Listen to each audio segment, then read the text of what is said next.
दोस्तों, एक बार फिर से आप सभी का स्वागत है। फिजिक्स 1 पार्ट 1 चैप्टर 8 क्लास 12 विद्युत चुंबकीय तरंगें इलेक्ट्रोमैग्नेटिक वेव। इससे पहले का चैप्टर अल्टरनेटिव करंट सर्किट प्रत्यावर्ती धारा परिपथ को पूर्व के एपिसोड में सॉल्व किया गया है, जिसका लिंक डिस्क्रिप्शन पर उपलब्ध है। आज हम स्टार्ट कर रहे हैं इलेक्ट्रोमैग्नेटिक वेव, इसका प्रश्न संख्या 1।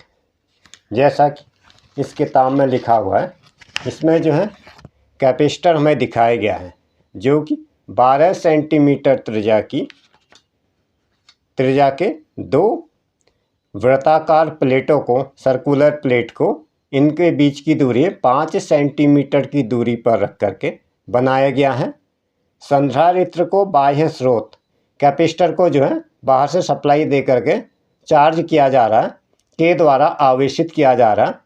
इसमें हमें दे रखा आवेशकारी धारा नियत है, चार्जेबल करंट इज कांस्टेंट, और इसका वैल्यू हमें दे रखा है 0.15 एम्पियर। इसमें हमें 3 चीज़ वैल्यू फाइंड करनी है। एक तो धारिता और प्लेटों के बीच में विभवांतर परिवर्तन की दर का परिकलन करना। हमें पार्ट ए से हम स्टार्ट करते हैं। पहले हमें जो वैल्यूज़ दे रखी हैं वो एक जगह पर रख लेते हैं। पोटेंशियल डिफरेंस का हमें रेट निकालना है। किसी भी चीज़ का अगर हमें रेट निकालना होता है, सपोज एक्स से कोई भी इंटीजर ले सकते हैं, तो उसके लिए क्या करना पड़ता, हमें डिफ्रेंशिएट करना पड़ता, dx/dt। टाइम के अकॉर्डिंग ले सकते हैं। इसी तरह से हमें इसमें जो है विभवांतर परिवर्तन की दर का परिकलन करना है। अगर हम विभवांतर को v लेते हैं तो dv/dt कर लेंगे। उसी तरह से दोनों तरफ में इसमें डिफ्रेंशिएट करना पड़ेगा। तो विदाउट डिले आइए चलते हैं अपने नोटबुक की तरफ और आज कुछ नया सीखते हैं। हमें इसमें क्या दे रखा है, प्लेट की त्रिज्या, रेडियस ऑफ प्लेट की त्रिज्या r बराबर मीटर त्रिज्या का, इसको हम बदल लेते हैं, डायरेक्ट हम मीटर में बदल लेते हैं। इनके बीच की दूरी, डिस्टेंस बिटवीन देम, ये है 5 सेंटीमीटर। इसको हम यहाँ पे लिख देते हैं, डिस्टेंस बिटवीन देम ये 5 सेंटीमीटर की दूरी। इसको भी हम मीटर में बदल लेते हैं। ये हो जाता है 0.05 मीटर 0.15 एम्पियर बराबर, ये है 0.15 एम्पियर। पहले हमने निकाला धारिता निकालने का, फिर निकालना है प्लेटों के बीच में विभवांतर परिवर्तन की दर निकालनी है। कैपेसिटर का कैपेसिटेंस C इक्वल टू में दे रखा है, क्योंकि ये वृत्ताकार प्लेटों की को 5 सेंटीमीटर की दूरी पर रखकर बनाया गया है। इसे बराबर हो जाएगा सर्किल के लिए पाई r स्क्वायर। पाई का वैल्यू 3.14 इंटू r, ये है 0.12, यह आ जाएगा 0.12 इसका होल स्क्वायर। सॉरी, इसमें मिक्स हो गया।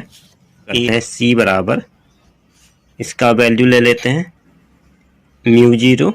इसका कांस्टेंट का वैल्यू आपको दिया हुआ रहेगा 0.854 इंटू 10⁻⁻12। ये हो गया, ये इसका वैल्यू है, ये आपका क्वेश्चन पेपर में दिया रहेगा। अब ए हमने निकाला है 3.14। ये जो हमने अभी वैल्यू फाइंड किए, जो है दूरी 0.05। इसको हम रफ पेज पर कैलकुलेट करते हैं। 8.01 इंटू 10⁻⁻12 -12 और ये हो जाएगा फैराड 8.0.1 यह आ जाएगा पीको फैराड में पी। अब हमें पता है किसी क्षण कैपेसिटर पर अगर चार्ज क्यू होता है एट एनी टाइम पर चार्ज क्यू इक्वल टू होता है the value of V will be Q upon C। Rate निकालने के आना पड़ेगा, हमें इसको टाइम के अकॉर्डिंग डिफ्रेंशिएट करना पड़ेगा। dV upon dt equal to इसको ये 1 अपॉन C को हम बाहर ले लेते हैं, कर दिया dQ अपॉन dt इसी तरह टाइम के रेफरेंस में ये हो गया 1 अपॉन C।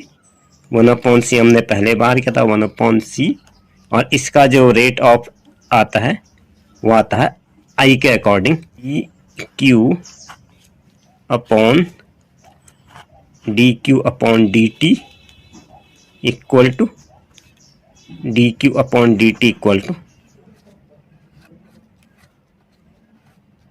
विभवांतर है, इसलिए विभवांतर परिवर्तन के लिए dV अपॉन dt टाइम के रेफरेंस में विभवांतर का परिवर्तन यह आ जाएगा 0.155। ये इसमें 0.15 धारा ले लेते हैं I अपॉन टाइम t हो गया 8.01, इसको मैं फैराड में ही लेता हूँ 0.01 गुणा 10⁻⁻12। इसको हम सॉल्व करते हैं, इसका यूनिट हो जाएगा वोल्ट पर सेकंड। ये हो गया दर का इसमें परिकलन प्लेटों के बीच में विस्थापन धारा, हमें विस्थापन धारा को हम यहाँ पे लिख देते हैं जहाँ पर प्लेटों के बीच में से पास होने वाला इलेक्ट्रिक फ्लक्स है। The electric field between plate E equal to the area of loop will be A। तो E equal to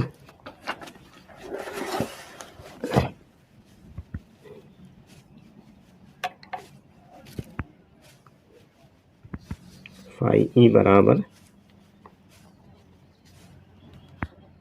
E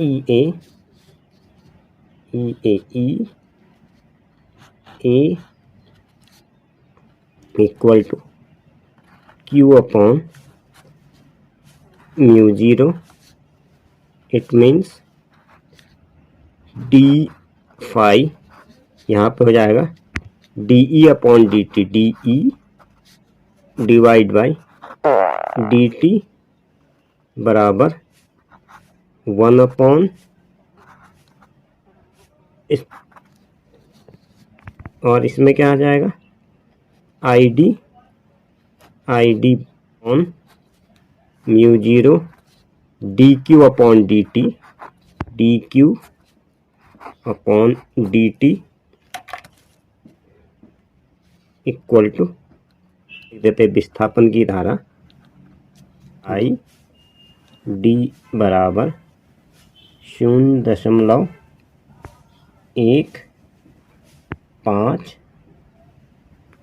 ampere, 0.15 ampere. अब हम आते हैं इसके सी पार्ट में, फिर आंसर को हम एक ही साथ वेरीफाई कर देंगे। सी पार्ट में हमसे पूछा गया है क्या इसमें किरचॉफ का फर्स्ट लॉ भी अप्लाई होता है इसमें, क्योंकि आने वाली फर्स्ट लॉ भी अप्लाई होगा, क्योंकि प्लेट तक आने वाली करंट जो है प्लेट से जाने वाली विस्थापन धारा के बराबर है। इसको हम यहाँ पर लिख देते हैं। इस परिस्थिति में किरचॉफ का फर्स्ट लॉ अप्लाई होता है। इसमें लिख देते हैं यस यहाँ पर इन दिस केस यहाँ पर यहाँ पर किरचॉफ का किरचॉफ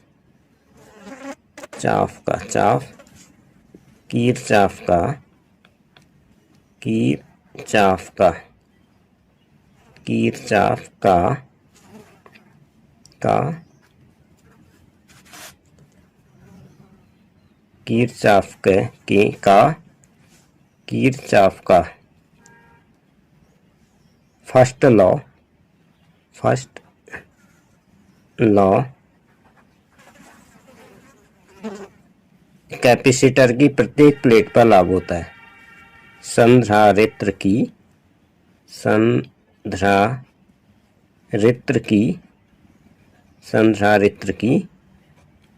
प्रत्येक प्लेट पर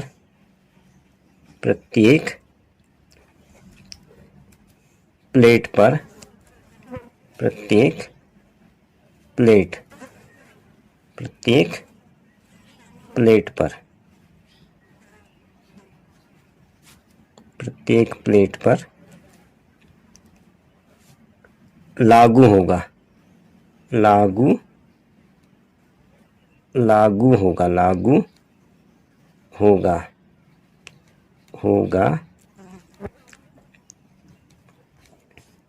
प्रत्येक प्लेट पर लागू होगा, क्योंकि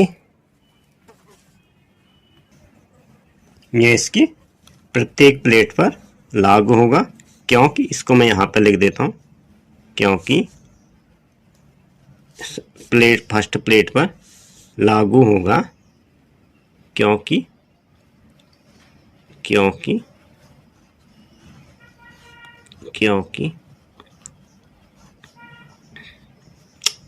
ये फर्स्ट प्लेट पर लागू होगा, क्योंकि प्लेट पर आने वाली चालन धारा